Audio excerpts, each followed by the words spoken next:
You're currently living a lie that the world is applauding.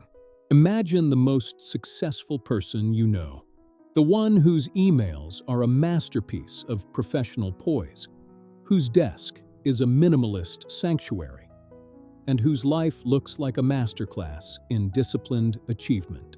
They are the pillar of every project, the friend who never misses a milestone, and the partner who has a plan B, C, and D before you've even realized there's a problem. To the outside world, they are the gold standard of having it all together. But if you could step inside their mind for just 10 seconds, you wouldn't find a sanctuary of peace. You would find a high-speed chase through a labyrinth of fire. This is the devastating paradox of high-functioning anxiety. It doesn't look like a panic attack on the bathroom floor or a person who can't find the strength to leave their house. Instead, it looks like an overachiever who is fueled by a silent, invisible gasoline, the absolute terror of failure. It is a clinical wolf in sheep's clothing, where the very traits society rewards, ambition, punctuality, and an obsessive attention to detail, are actually the screaming symptoms of a nervous system stuck in a permanent state of fight or flight. You aren't thriving. You are surviving at a very high velocity. Let's pull back the curtain on the first habit that everyone mistakes for a virtue: the obsessive need for preparation. You tell yourself you're just organized. You have the color-coded spreadsheets, the lists for your lists, and you've mentally rehearsed every possible conversation you might have today while you're still in the shower. But look closer at the feeling behind the preparation. Is it coming from a place of creative excitement, or is it a desperate, frantic attempt to outrun a catastrophe that hasn't even happened yet? For the high-functioning, anxious brain, information is the only armor available. You believe with a religious fervor that if you can just predict every variable, if you can just anticipate every mistake before it occurs, you can keep the chaos of the world at bay. It's not productivity, it's a survival tactic. You aren't planning for success. You are negotiating with your own dread. You are building a fortress out of calendars and reminders, hoping that if the walls are thick enough, the feeling of inadequacy won't be able to find you. Then there is the early bird trap. You are never just on time. To you, being on time feels like being dangerously, embarrassingly late.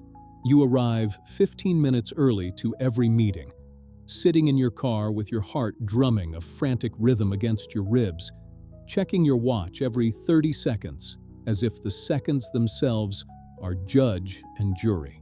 While others see a reliable, dedicated professional, your body feels like it's escaping a burning building. You aren't there early because you're eager.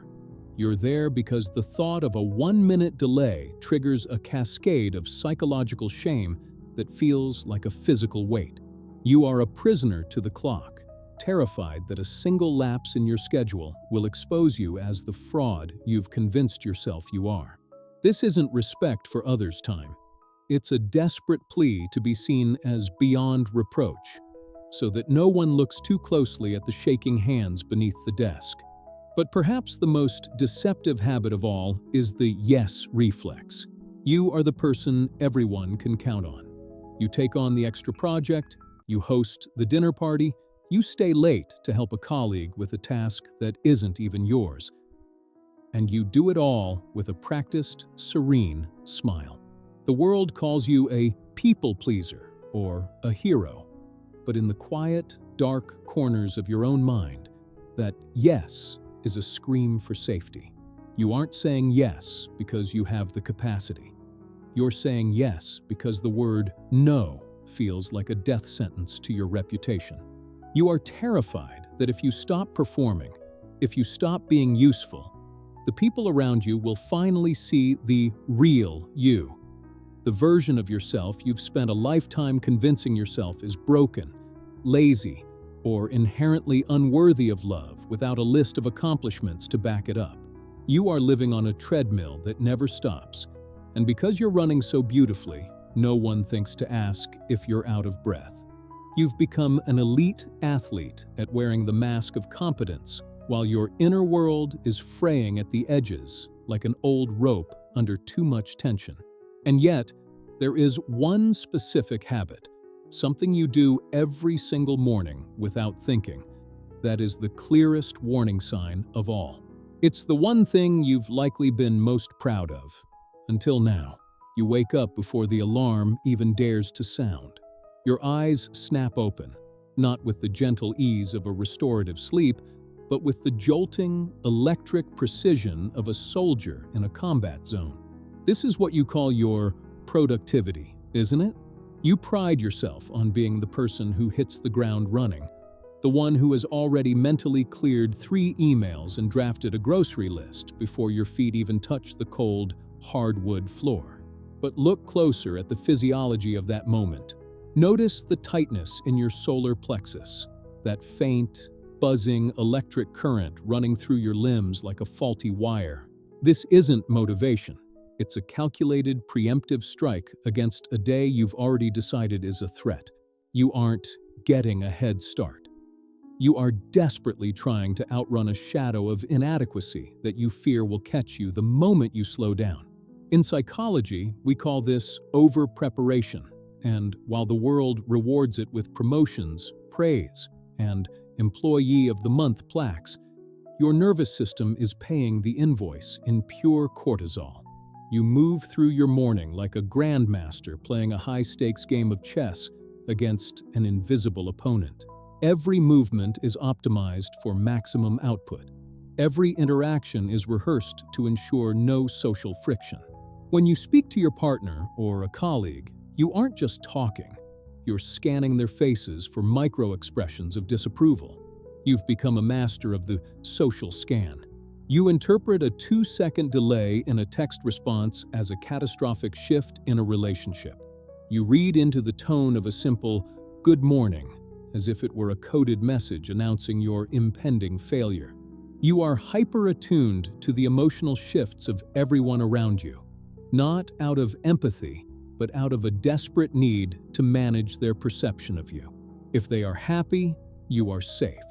If they are slightly off, you are the reason, and you must fix it immediately.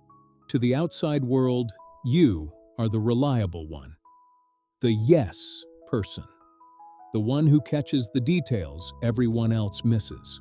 But inside, that attention to detail feels more like a prison sentence. You find yourself unable to delegate, not because you're a control freak in the traditional sense, but because the thought of someone else making a mistake, and that mistake somehow reflecting on your worth, feels like a physical blow to the chest. Your excellence isn't fueled by passion or joy. It's fueled by the terrifying, foundational belief that you are only as good as your very last accomplishment. If you aren't perfect, you are nothing. There is no middle ground. There is no good enough. Think about the way you relax, or rather, the way you try to. Even in your downtime, there is a to-do list. You can't just watch a movie. You have to be folding laundry or scrolling through industry news. You can't just go for a walk. You have to be listening to a productive podcast at 1.5x speed to maximize the value of your time. The silence of doing nothing feels aggressive. It feels like a vacuum that might suck you into the realization that you don't actually know who you are without your achievements to define you. When you aren't doing, you feel like you are disappearing. Your brain has become a high-performance engine that has forgotten how to idle. You've spent years convincing yourself that your nervous energy is just your drive. But lately, the engine is starting to smoke. You're beginning to notice that your attention to detail is morphing into a paralyzing perfectionism that makes it impossible to even start new projects because the fear of not doing them perfectly is too great to bear. You're noticing that your helpfulness is leaving you bitter, resentful, and hollowed out as you pour from an empty cup to keep everyone else's expectations from spilling over. And then there is the physical cost, the body's bill that you've been ignoring for years. It's the clenching of the jaw you only notice when it starts to ache at 3:00 p.m. It's the shallow breaths that never quite reach the bottom of your lungs, leaving you in a state of perpetual, low-level oxygen deprivation. It's the digestive issues you've brushed off as just stress, and the headaches you treat with caffeine and silence. You've lived in this state of high functioning for so long that you've forgotten what true peace actually feels like. You've mistaken the absence of a total mental breakdown for the presence of well-being. But there is a hidden threshold, an invisible line where the functioning ends and the anxiety takes over the wheel completely. You're standing right on the edge of that line now, and there is one devastating question you've been avoiding. A question that, once asked, changes everything you thought you knew about your own personality.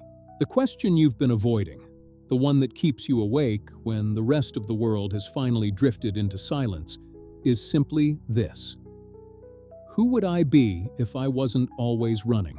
If you stripped away the achievements, the perfectly curated schedules, the frantic need to be on at all times, and the relentless pursuit of being the most reliable person in the room, what is left in the center? For most high-functioning individuals, this question isn't just uncomfortable, it's terrifying. It reveals the raw truth that your personality has become a scaffolding built around a core of deep-seated fear. You've convinced yourself that your anxiety is your superpower, the very engine of your success. You tell yourself, if I didn't have this drive, I wouldn't be where I am. But look closer at the engine. It's glowing red. It's vibrating with a frequency that is slowly shaking the foundation of your health, your relationships, and your fundamental peace of mind. You see it in the way you can never just be. Have you noticed how a Sunday afternoon without a to-do list feels less like a break and more like a personal threat? Clinical psychology calls this relaxation-induced anxiety. To your hijacked nervous system, stillness feels like a predator in the tall grass. You feel guilty for sitting still because, in your distorted internal logic, every second you aren't producing is a second you are falling behind, losing control, or failing some invisible standard that no one else but you is actually grading. You are the harshest judge you will ever meet, and you have sentenced yourself to a life of hard labor. This is the invoice of the soul, and eventually, the body always collects. It shows up in the brain fog that hits the moment you finally try to rest, because your mind doesn't know how to downshift from fifth gear to neutral without stalling out. It shows up in your selective vulnerability, that habit you have of sharing your successes and your busyness, but never your exhaustion. You tell people you're just tired, but tired doesn't even begin to describe the bone-deep depletion you feel. There is a profound spiritual difference between needing a nap and needing a soul-deep restoration. The most insidious part of high-functioning anxiety is that the world is your enabler. Your boss loves your attention to detail and your 2 a.m. email replies. Your friends love that you're the planner who handles every logistics nightmare.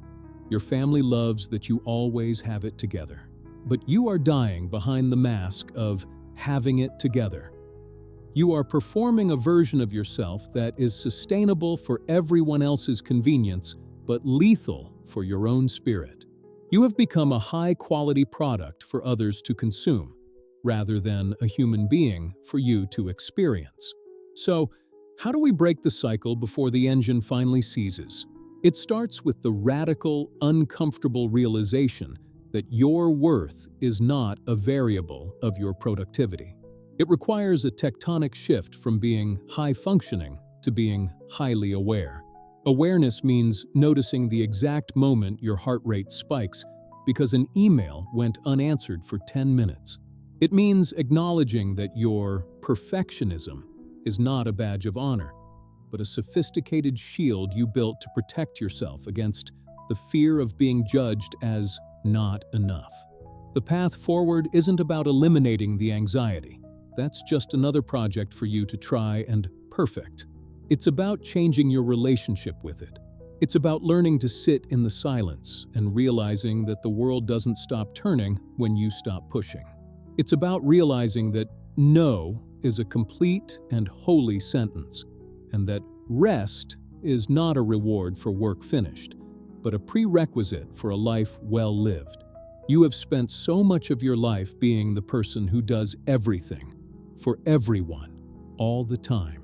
But the person who has been neglected the most in this relentless process is you.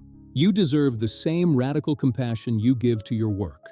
You deserve the same infinite patience you give to your friends' mistakes. You deserve to live a life that doesn't feel like a high-stakes performance you're afraid to stop. The armor you've been wearing, the one made of functioning and doing and achieving, has served you well. It got you here. It kept you safe when you felt small. But you are no longer in a battle that requires you to be this armored. You are safe now. It is okay to put the weight down. It is okay to breathe into the very bottom of your lungs. And for the first time in a very long time, it is okay to just be okay. Your value is not in what you produce, what you fix, or what you plan. Your value is in your very existence, in the quiet spaces between your breaths. The marathon is over. You can stop running now. You are finally home.